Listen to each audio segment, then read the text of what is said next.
This was the biggest nothing burger ever. I never said I was a perfect candidate, and I certainly have never said I ran perfect campaigns, but I don't know who is or did. And at some point, it sort of bleeds over into misogyny. I take responsibility for every decision I made, but that's not why I lost. So I think it's important that we learn the real lessons from this last campaign, because the forces that we are up against are not just interested in influencing our elections and our politics. They're going after our economy, and they're going after our unity as a nation. Well, Hillary Clinton unplugged at a tech conference out in California. The nothing burger was the emails, how she handled her emails and the coverage of that. She went into great detail about linkage and Russian bots and down into the weeds of the Mercers and the funding of Republican data efforts, and then turned the guns on the DNC and Democrats. So I'm now the nominee of the Democratic Party. I inherit nothing from the Democratic Party. What do you mean nothing? I mean, it was bankrupt. It was on the verge of insolvency. Its data was mediocre to poor, non-existent, wrong. I had to inject money into it. This is the DNC. The DNC to keep it going. Now, remember, this is President Obama's DNC. So in essence, she's pointing the blame at President Obama there at the election. This is quite something. If you look at the last three Democratic nominees running for president, all three of them believe they were cheated out of an election. Hillary Clinton is talking about it much more than Al Gore or John Kerry at this point. Let's start there. Let's bring in our panel. Jonah Goldberg, senior editor at National Review. Susan Page, Washington bureau chief at USA Today. Editor-in-chief of LifeZette, Laura Ingraham, and syndicated columnist Charles Krauthammer. Jonah. Well, there's a lot one can focus on here. I think short of getting 5 o'clock shadow and wearing wingtips on the beach, her transformation into full Nixonian bitterness is complete. The idea that literally every single possible variable is to blame except for her and her actions. It was really kind of remarkable. It's kind of mesmerizing watching this thing. And, you know, we forget that this is a side of the Hillary that's always been there. In her memoirs, she writes about this vast conspiracy that Chief Justice Rehnquist was leading against her and her husband. This is the woman who's kept, her personal Beria, Sidney Blumenthal, employed for decades, who's a conspiracy monger. And it's this sort of Manichaean worldview that she is a force for truth and justice, and all of these evil forces are to blame for anything bad that ever happens to her. Susan. You have to wonder who this does any good for, because it doesn't do any good for Hillary Clinton and her reputation and kind of her standing. She doesn't look big in this interview. She looks small, and it can't help the Democrats. You know, there are a lot of people looking backwards at this election for the Democrats with the congressional inquiries into Russian meddling. But Democrats also need to start looking forward to what they stand for. And we know from these special elections it's not enough to just run against Trump. You need to have a positive message, and it's not clear what direction Democrats are going, what they stand for, but we know that Hillary Clinton finding fault with everybody except herself for losing the last election does not help her party. And to the credit of some of the interviewers, they pressed her on a couple of issues. For example, here's one of the questions about the Goldman Sachs speeches she gave for a lot of money. Why did you do those? I don't. Why do you have Goldman Sachs here? Because they pay us. They paid me. When you're the Secretary of State, people want to hear what you talk about. The most common thing that I talked about in all those speeches was the hunt for bin Laden. Men got paid for the speeches they made. I got paid for the speeches I made. And it was used, and I thought it was unfairly used and all of that, but it was part of the background music. Laura. Well, I think that was the behind closed doors speech where it was like open markets, open borders. That was one of the lines, of paraphrasing it. But my gosh, Hillary she does not, to me, look well. She doesn't look like her, like the moments of the campaign, she was kind of having fun, laughing, vibrant. I know she lost, and it's unpleasant to lose. Losing is not fun. But the inability to see the lack of a campaign that connected with blue-collar Americans who had been left behind by both Republicans and Democrats after all this time, with all of her education and all the help she got from CNN and the DNC, who colluded together to help her. I don't know why she's complaining about the DNC. They were hurting Bernie. They weren't hurting her, so that was odd. Her idea that the election, I guess, was rigged. They made fun of Donald Trump for saying the election was rigged. Remember after that Colorado caucus vote, they were all ridiculing him. But, I mean, the Democrats and the left and Hillary Clinton, combine them all together, throw in Elizabeth Warren, she's next maybe, they're like the new tinfoil hat conspiracy contingent.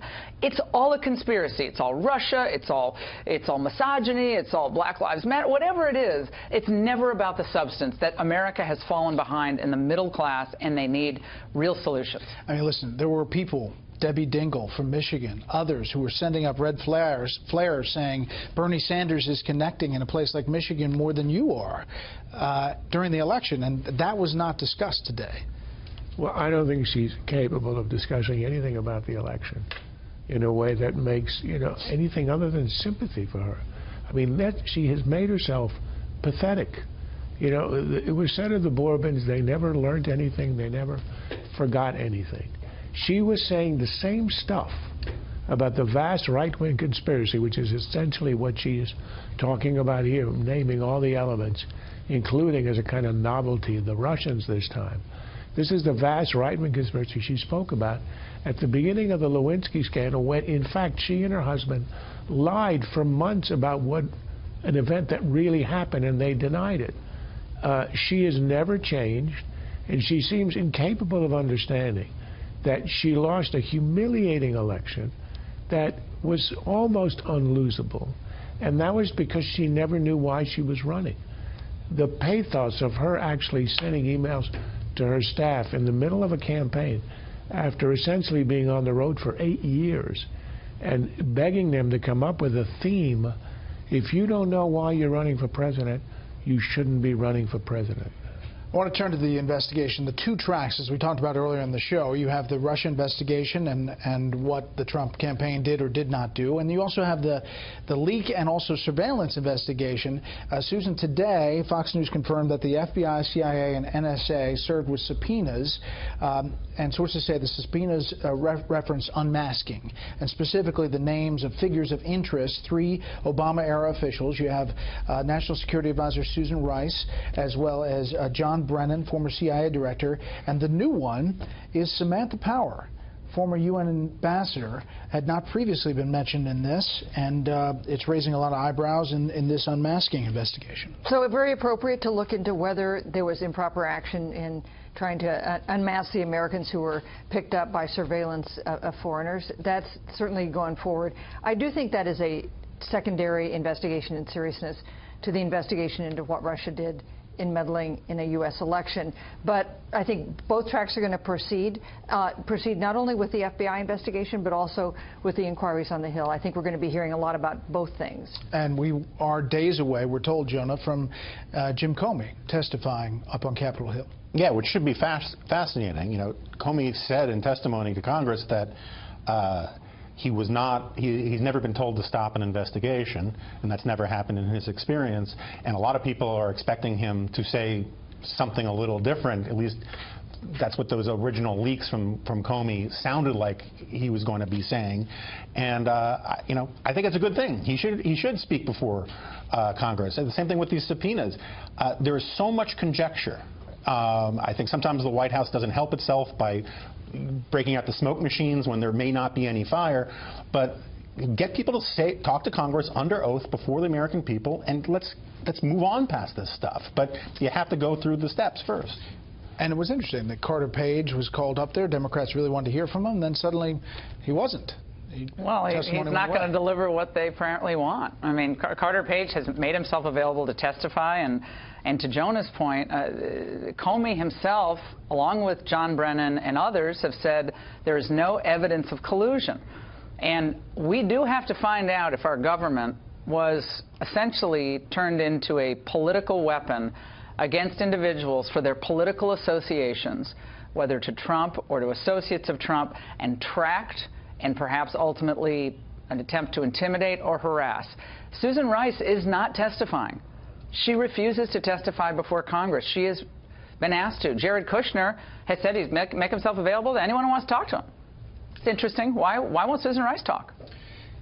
Hillary Clinton is obviously convinced of the linkage, the collusion, even though there's not evidence that we've seen. She talked about it at length today, about the linkage, and she believes the Trump campaign's there. Here are former Clinton CIA director and former Obama CIA director, James Woolsey. There are a lot of things I've seen, I think have been disclosed too much, and I think that the real scandal here, so much disclosed, it makes it hard for the secrecy that's essential for the operation of the U.S. government in these areas to continue. I think people who have broken these tacit and formal agreements and taken classified information and turned it loose are basically traitors to the country. He worked for the Clinton administration. Then you have Michael Morrell in the Obama administration, was the acting CIA director, about the Kushner story on the Washington Post. That is not sourcing chain in which I would put a great deal of confidence. I spent a career watching the media get a significant portion of intelligence-related stories wrong. So the bottom line, we should all be very careful in saying what is a fact on which to base analysis here. The real facts may be different. Just a perspective of two former Democratic CIA directors. It's democratic, that is the key word. These are not partisans, they are not Trumpites by any means, and what they're speaking for is the institutions. And they're basically saying you might have a romantic notion of everybody being a deep throat and uncovering some terrible scandal, as in Watergate, but if you treat the oath to maintain these secrets that cavalierly, you're undermining the national security of the United States. You better be damn sure this is a great crime that you are leaking about. Anything less than that, you're really betraying your country. So I would take what they say rather seriously and not romanticize people who are leaking this information.